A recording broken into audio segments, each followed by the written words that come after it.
Well, I think there were surprises all year and even beyond as the recommendations have come out.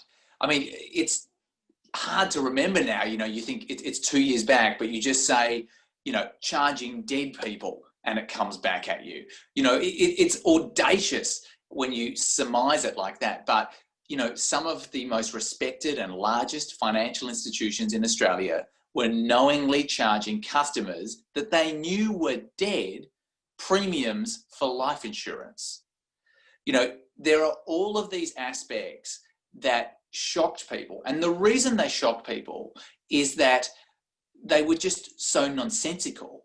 I mean, there were so many times listening to evidence in the Royal Commission where I thought, essentially, if you got, a bus stop of Victorians, if there's 20 Victorians in a bus stop, and you picked up one of them and put them in the room where this decision was being made, you explained what was going to happen, and you said, what do you think? They would say, no, because they were just a normal, sensible, rational person. There is no way that you can, for example, charge fees to people who aren't customers anymore.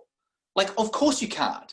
But in all of these meetings, we saw again and again this behaviour where the customer was so low down on the kind of list of priorities, they were almost an irritant. And we saw banks that were custodians of people's money, but treating the customer not even as an afterthought, almost as an impediment to the running of the business.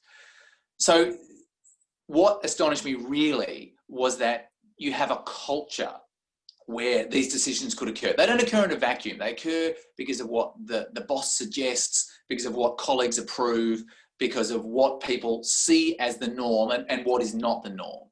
And in so many cases, myself as an outsider or anyone plucked from a bus stop would say, this is not okay. There is no way this is appropriate behaviour, much less the right thing to do. This is not even a line ball like decision. This is clearly, I'm not a lawyer. This sounds like it's illegal. So that was the surprise, that so many times decisions that seemed obvious in hindsight, and not the kind of hindsight where you get everything together and examine it, but like the hindsight where if you're sitting in that room and it comes to that decision, clearly the answer should be no. But in almost every case, our largest financial institutions, run by people we assume are the best and brightest, they've climbed the corporate ladder, and they said yes.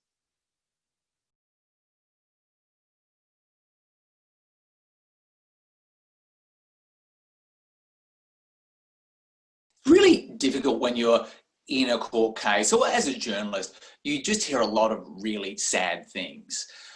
The issue in the Banking Royal Commission was they were using very personal cases to illustrate a much larger problem.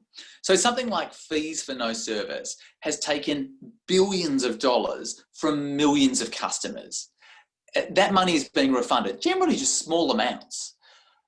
When you look at some of the personal stories that were in front of you, you would see the real human impact of those numbers. We talk about billions and millions, but really what we're talking about are people at home who have been treated really shoddily by their banks, who have lost their home or the assets they've built up. And that's what strikes you. I do remember very early, there was a kind of celebrated case by a guy named David Harris. He was a roofer. He'd come over from the UK. He was working incredibly hard, but he developed a gambling addiction and was just unable to stop getting credit card increases, to the extent that he was begging the bank. We heard these recordings. He's begging the bank saying, I'm a problem gambler. Please stop sending me credit card limit increases. But they just continued. By the end of it, he had gone through about 70 grand. Even his boss who was working with him had fronted the money to kill off the debt, gone in with him to cut up the card. And, he's told in the branch, well, you can't do it in the branch, you got to do it on the phone. He was told on the phone, well, you can't do it on the phone, you got to do it in the branch. There were just all these barriers in place for something that to most people would seem so obvious, right? You have someone who says, I'm a problem gambler, please stop giving me credit. Well, you would stop giving them credit and you'd keep a close watch on their file. But the Commonwealth Bank, Australia's largest bank, kept increasing his credit and kept tempting him every time he would open his internet banking. There'd be a line saying, hey, would you like some more credit? They kept sending him letters offering him more credit. So, you know, we have these really difficult cases that would come before you. And, you know, as a journalist, it's difficult. You hear a lot of these things. You get, in some ways, immune to the kind of tidal wave of awful stories that come across in front of you. But behind every one of them, you know, there is a real person and there is real hurt.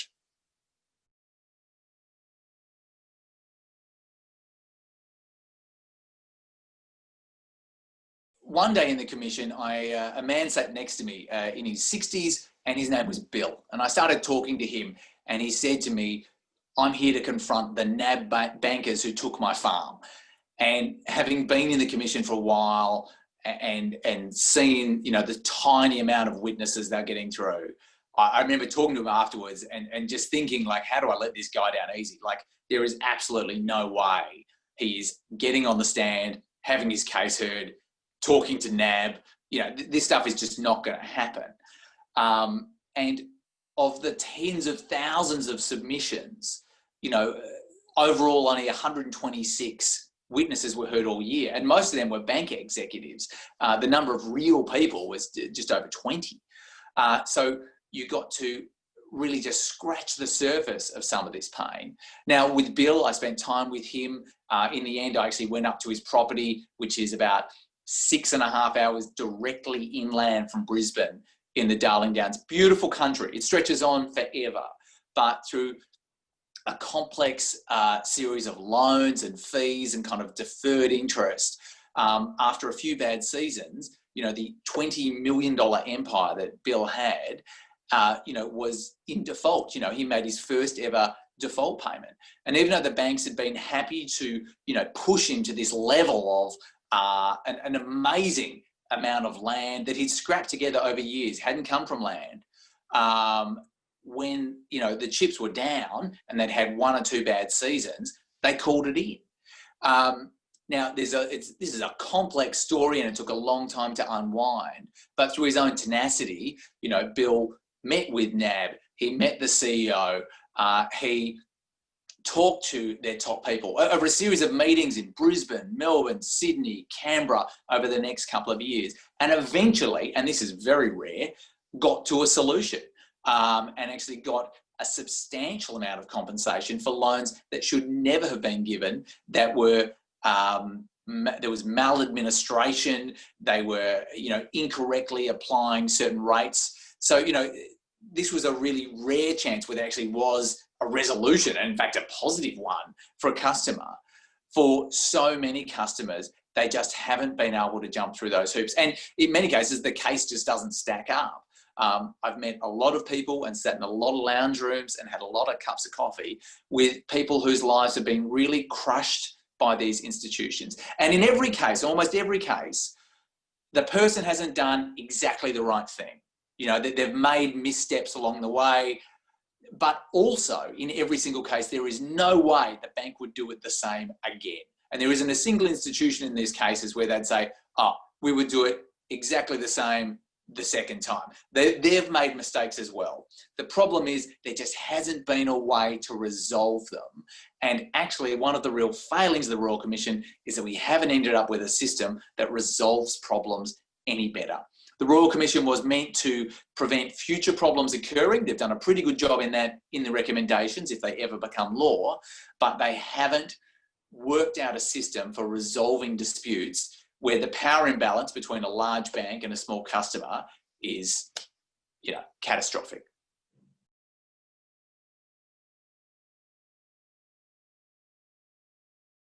Look, the regulators, you know, I really feel for them. They were desperately outgunned and underfunded. James Shipton, who runs ASIC, said that, look, when he was in Hong Kong working at their regulator, it was a similar sized market, but the regulator was 3 times the size. You know, so they've been really kind of outmaneuvered by the much larger institutions. They've also, you know, had to do things that were pragmatic, but in hindsight looked really weak. So they would get to a court-enforced undertaking called an enforceable undertaking. So a bank would come to them and say, we've done the wrong thing, we've worked that out, here's the problem, and they get to essentially a solution, which is like a deal. Now, for the regulator, you can see why they do it. They get the win, the problem is fixed, the customers are remediated. If they actually said, no, we're going to fight you, take you to court, it's incredibly expensive, you might lose, and then at the end of that extremely long and drawn out process, then you've got to start another court action to get the money back to people. So in the kind of pragmatic way of wanting to get things done and get good results for customers, they relied on these undertakings. The problem was they just became a fix. They never took anyone to court. You know, APRA, who are the Prudential Regulatory Authority, who are focused on financial soundness, they hadn't taken anyone to court in the field of superannuation for a decade. A decade. So as a result, you know, not that people are maliciously doing the wrong thing, but you realise there's almost no danger. You know, so it kind of create a moral hazard there where if the regulators aren't taking people to court, you know, go nuts. So, you know, there's been a real mismatch with the powers and the focus of the regulators. They have, both of them, you know, broken a habit. APRA took someone to court. Now they lost, but having just taken them to court, and this being the executives of major superannuation fund, IOOF, people in that industry are on notice that if you do the wrong thing, there are consequences, substantial consequences. So there has been a rebalancing. The regulators know now they have to not just get outcomes, they have to also take people to court. Because even if they lose, they still win. Because it's in the paper every day. It's on the news, you know, and people who are thinking about doing the wrong thing will think twice.